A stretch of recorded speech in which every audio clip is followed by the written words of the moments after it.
Good afternoon, everybody, and welcome to our Pi Day of Giving virtual speaker series event, Energy in the Future of Advanced Mobility. Before we begin today, I'd like to start with a brief land acknowledgement of the traditional territory in which we are gathering today. Our university community is situated on the traditional territory of the Mississaugas, a branch of the Greater Anishinaabe Nation, which includes Algonquin, Ojibwe, Adawa, and Potawatomi.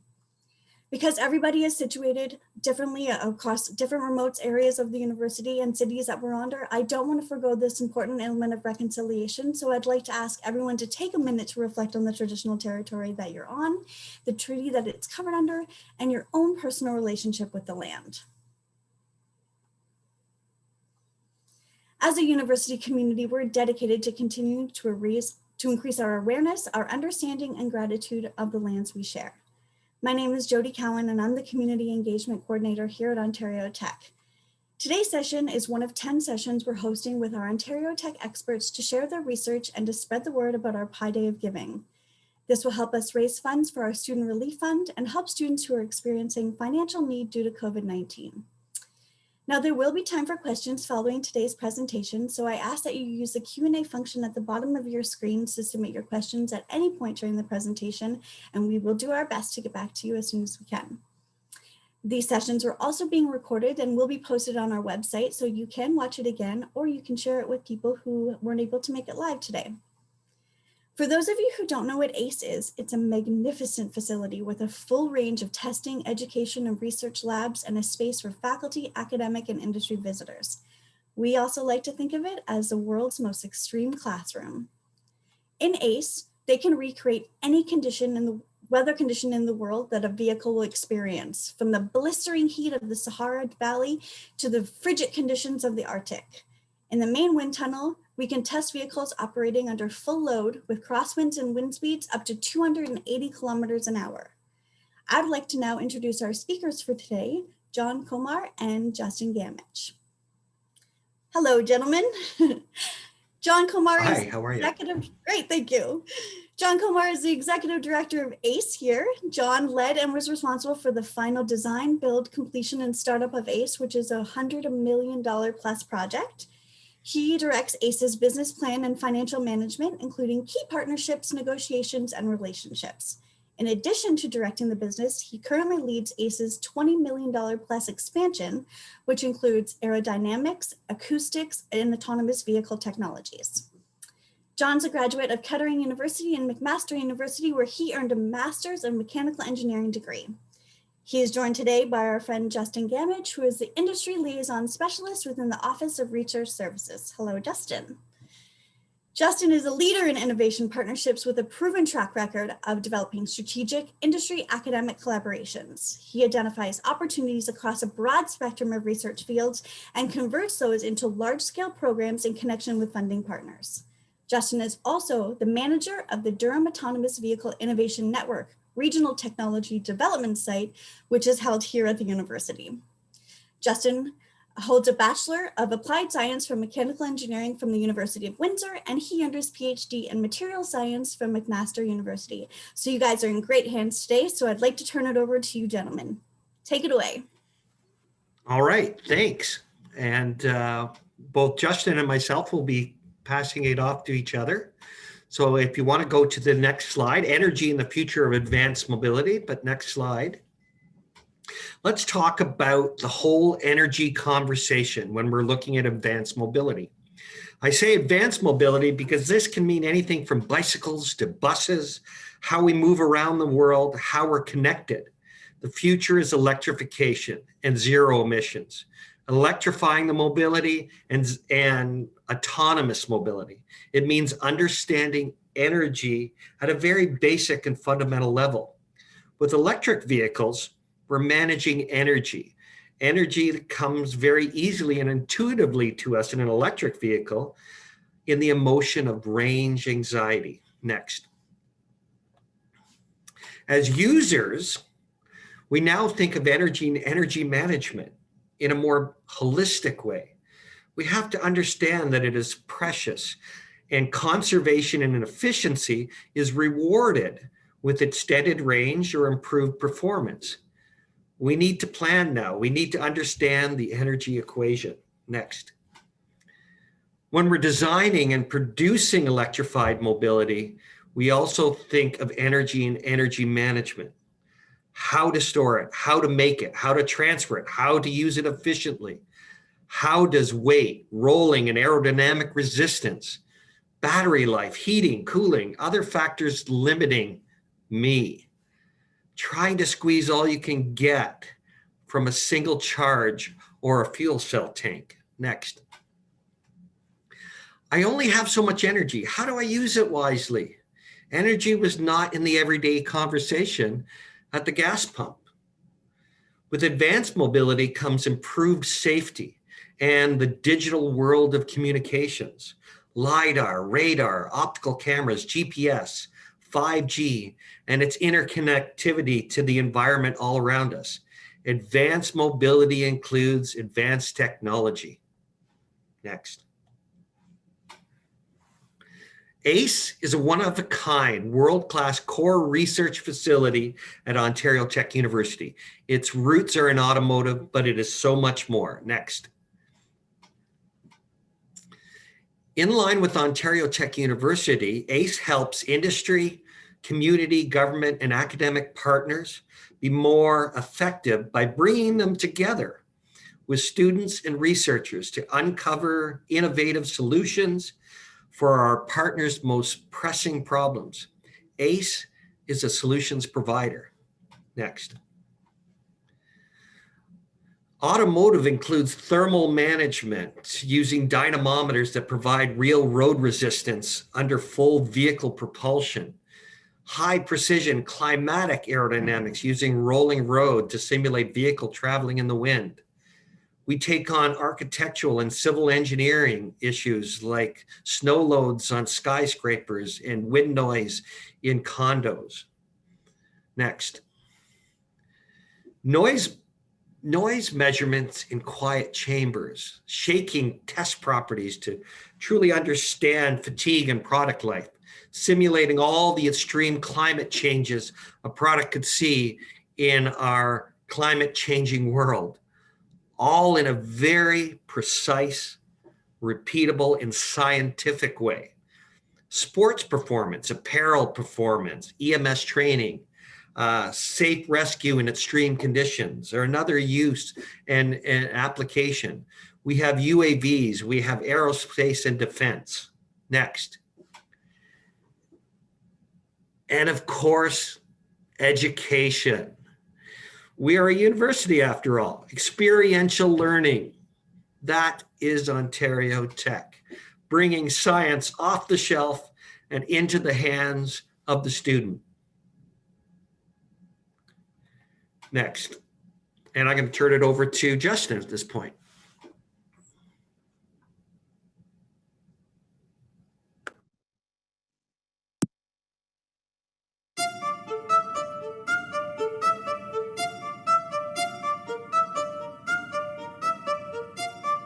A lot can happen in a split second. How can we work together to improve things that can be corrected? Technology, specifically high-performance computing, combined with state-of-the-art measurement facilities, are bringing us closer towards that goal. A lot can happen in a split second. Glasshouse Systems, in collaboration with the University of Miami's Institute for Data Science and Computation, along with the ACE Climatic Wind Tunnel at Ontario Tech University, have created a powerful, high-performance cloud based on IBM technologies. So we combine massive amounts of data to mirror real-world wind and weather, provide technology that measures 1 quadrillion computations per second,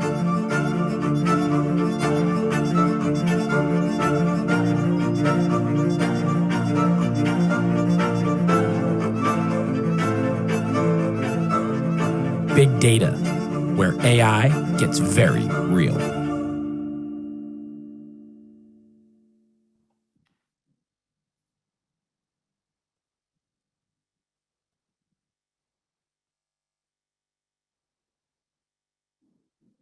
Great, thanks everyone. I'm pleasure to be here today with everyone. And the last video was a really good segue into what I want to talk about today with all of you. And it's really about weather and why weather combined with big data is important. So everyone here in the audience has, I'm sure, experience driving down the highway and changing road conditions. And instinctively, a human sees what's happening and they kind of think in their head, okay, well, it's starting to get snowy. It means the road's going to get more slippery and we have to change our driving behavior. And basically what we're trying to do at ACE is teach the vehicles the same things, teach the vehicles how to think in some ways like a human, so they are able to recognize what's happening around them, particularly when it comes to weather. And you kind of think of all the different impacts weather could have. You have dry snow, you have wet snow, you have all kinds of different types of rain and drizzle. And there's really two key components with the way a vehicle ingests that data or consumes that data. One is it sees it, just like our eyes see the changing road conditions, but it also has to decide what that information is going to do. So if it's a certain type of rain or certain type of snow, does that mean it's more slippery? Do you have to change your driving behaviors and so forth and so on? So for us to teach a vehicle how to do that, we really have to provide it with conditions we can repeat within our climatic wind tunnel to train the vehicle and train the computer systems on the vehicle to recognize this type of snow that we are repeating time and time again very accurately means this. And so that's why particle characterization and our ability to characterize the weather we create is so key to the development of advanced mobility systems for the types of environments they work in our Canadian and Ontario winters. So next slide, please.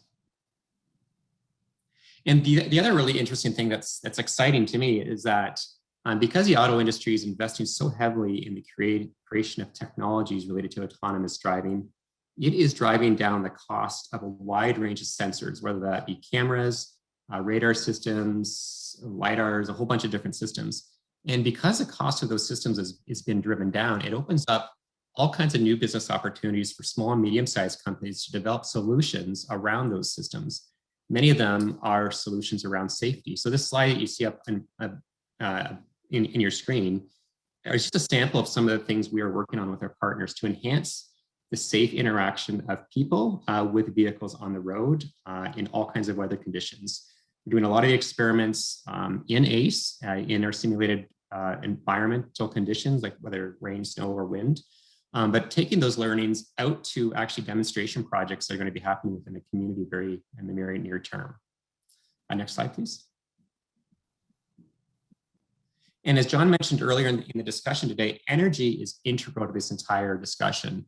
And obviously, autonomous vehicles have ways to increase the energy efficiency of vehicles through either timing stoplights or making routes more efficient to avoid traffic, so you have less stop and go.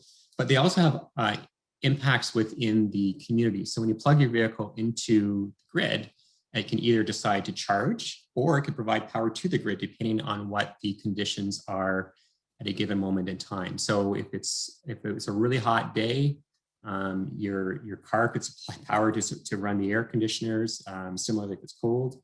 And if there's a time of day when the grid's got all kinds of extra power that it would normally have to sell to other jurisdictions at a loss, they can use communication technologies with a vehicle to charge your vehicle at those times when they have a surplus energy. And it's not just tied to a specific personal vehicle, it's tied to transit buses, it's tied to your buildings, office buildings and homes that you live in, communications technologies, how do you power a 5G network that obviously requires electricity and energy from some source. So the whole ecosystem is tied together. And that's one thing that we at Ontario Tech do look at very carefully to make sure that those interactions are reliable. They're very secure, so they can't be hacked or attacked, and they're efficient. So those are all fundamental things that we're looking at with our partners at Ontario Tech University. And at this point, I'm going to hand it back over to John.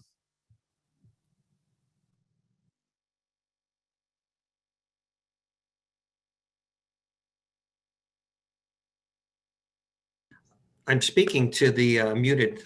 Ontario Tech and ACE are continually listening to the market. We work at market speed. As a university, we anticipate advancements and bring them into proof of concepts, taking the science off the shelf now into the marketplace. The ACE Enhancement Project is an example of this. We're making world-leading improvements to our wind tunnel. The ACE wind tunnel is truly a world-class, one-of-a-kind wind tunnel used for aerodynamics, thermodynamics, and acoustics in the same tunnel, in the same airflow. Next. So wind tunnels provide experimental physical lab conditions of the airflow. The better the lab simulation to the real world airflow, the more reliable the discovery. The slipperier the shape, the less resistance to drag, less energy. The way forward is to make incremental improvements, such as eliminating mirrors and using optical cameras instead. This enhancement project combines world-class airflow geometry and acoustics with world-class underbody flow and force measurement. The real discovery actually is close to the ground. We use easily exchangeable rolling road systems, dynamometers that weigh in excess of over 150,000 pounds, and we float them in and out with it on air. Next. Increasing aerodynamic efficiency means reducing drag. Reducing drag reduces wind noise, and identifying the hot spots in noise translates, in fact, to energy savings. On a more subjective viewpoint, there's an improved traveling experience. A quieter ride is more enjoyable, and it is safer. Next. An improved driver experience, a quiet ride, now translates to sales and improved quality or perceived quality. It's real to the consumer. The quieter the vehicle, the higher the quality of electric vehicle. Next.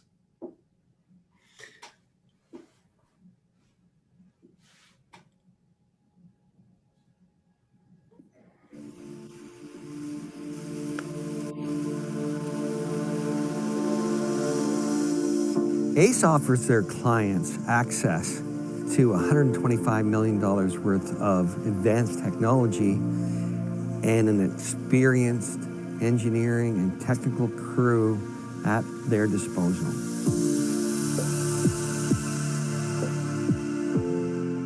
Typically, we work with the client for many weeks beforehand to understand their testing, make sure we understand exactly what they want to get out of the testing. Once the vehicle arrives, we will log it in and keep it securely in a bay to either be worked on by us or to be installed in the tunnel on test day. Because ACE is not just a place or a facility. It's a solution provider with technical expertise, as well as we develop trusted partnerships with our clients. So ACE becomes a facilitator of discovery. And in the end, we provide the scientific and defensible, objective third-party verification or discovery for your product or product development.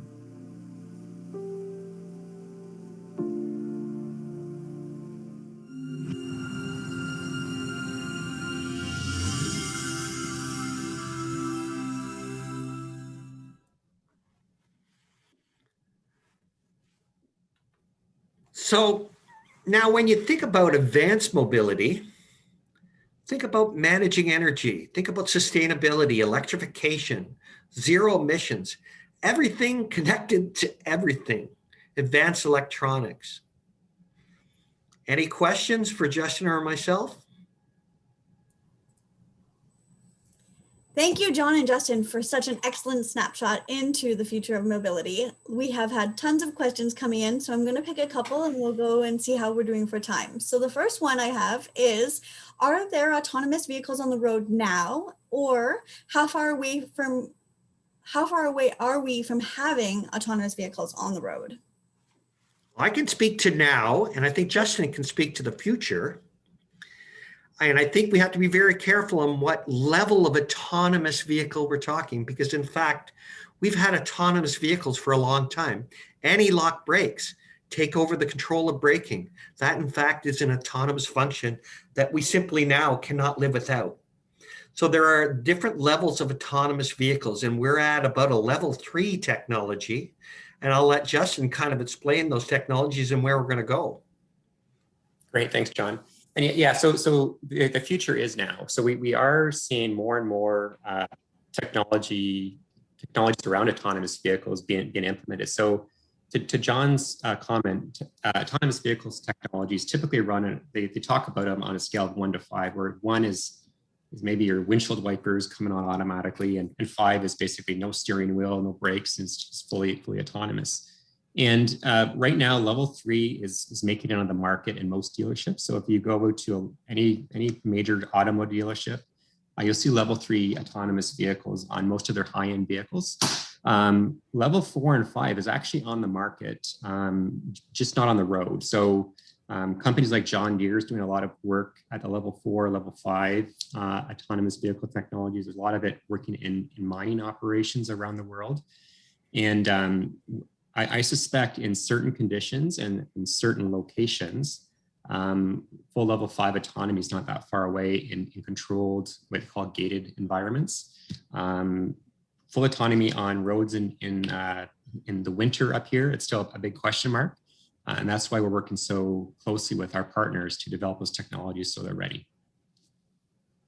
Great, and a great segue question to lead up to this is, being part of the network looking at autonomous vehicles, does it look at legislation or requirements for an announcement that the public be notified when autonomous vehicles are fully on the road? Maybe we're talking about those higher levels.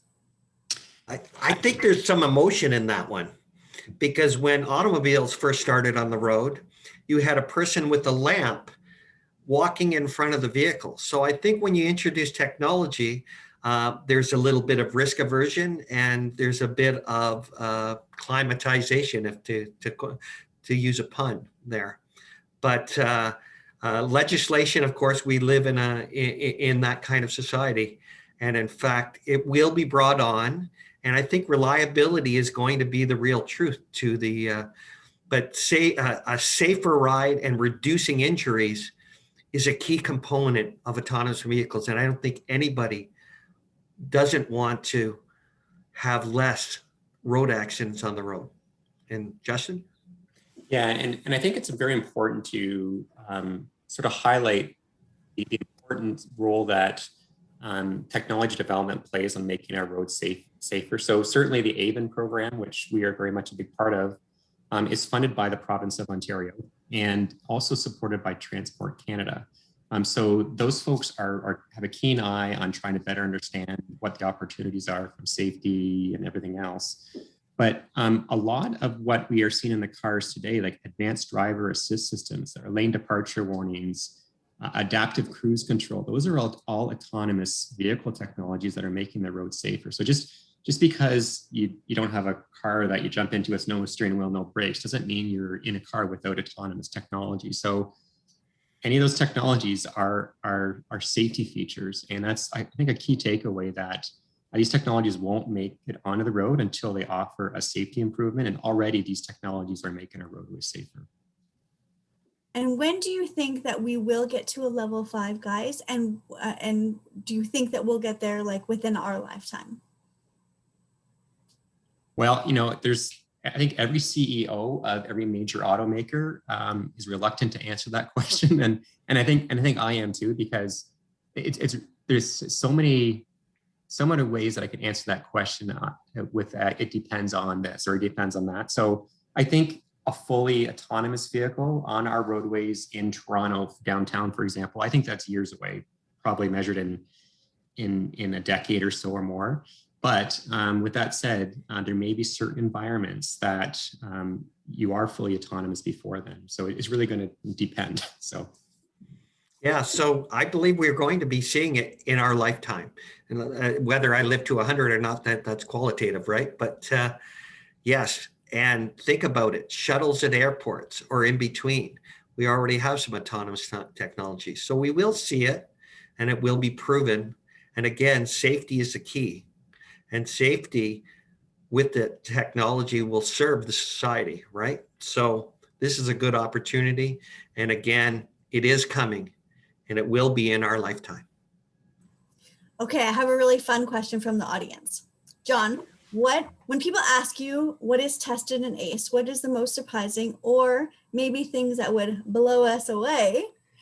And the second part of that question, maybe Justin, you can answer, is who is the most interesting partner that ACE has worked with and who would you love to work with in the future? So a two-parter for you. All right. The most wildest ride I think we had was an inventor from Kansas, Wichita, and he was developing a wakeboard. But the wakeboard, in fact, was not for on the water, but to trail behind an airplane.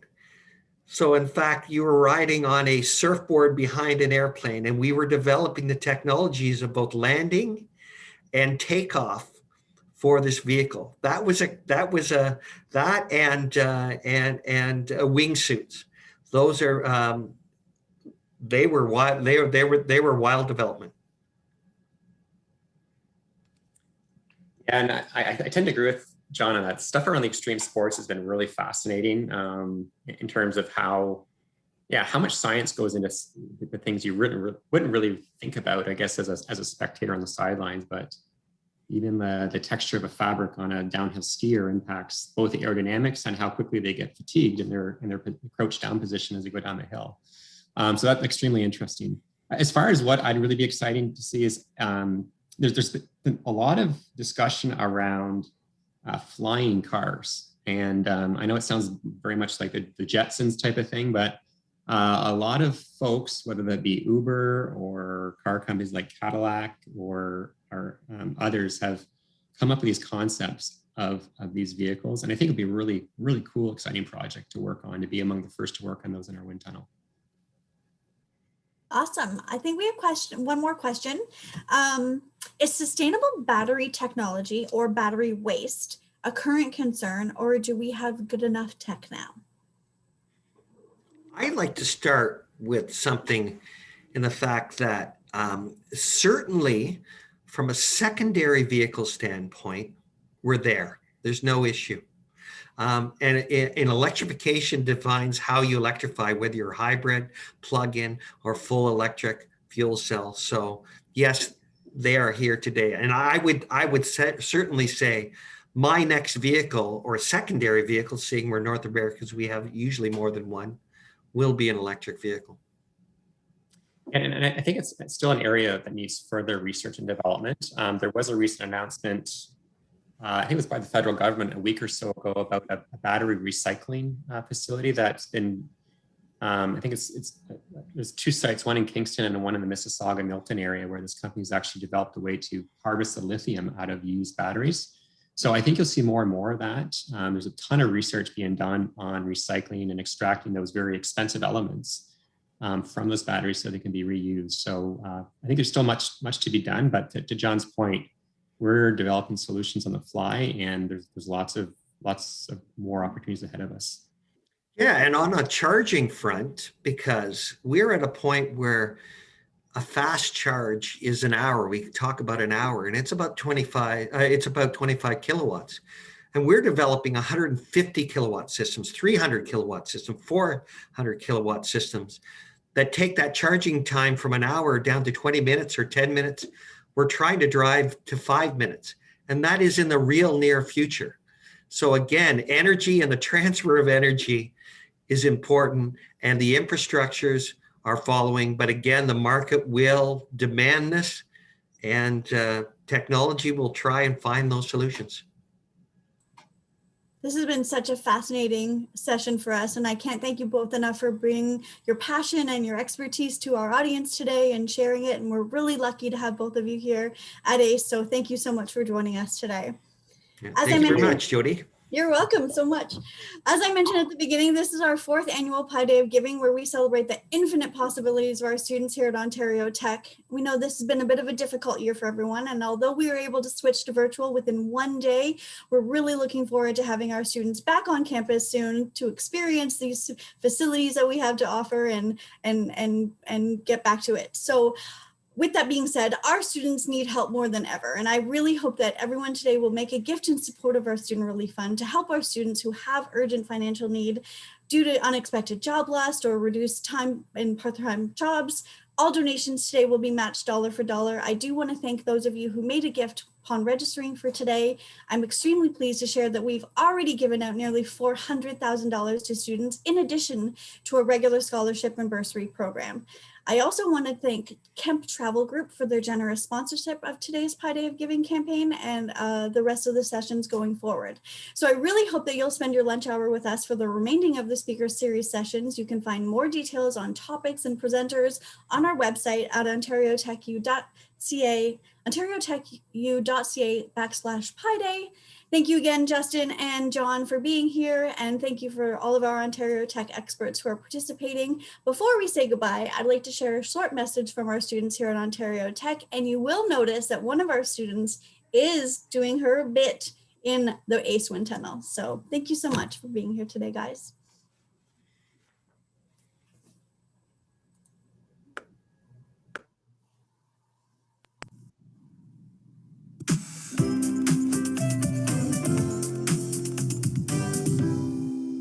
On March 14th, you can help support my dreams. Knowledge is infectious, and my dream is to teach. My dream is to educate young students about the benefits of physical activity so that they can adopt these practices into their daily lives. My goal is to contribute to innovative technologies that leave a lasting impact on society. On Pi Day, join our circle and support students like me. I want to help save people from natural disasters. I want to be part of engineering projects that help make tech be your best friend. I want to develop technology to aid in space exploration. I aspire to design aerodynamic race cars to shape the future of Formula One racing. Just like the values of Pi, opportunities for students like me are endless, so join us.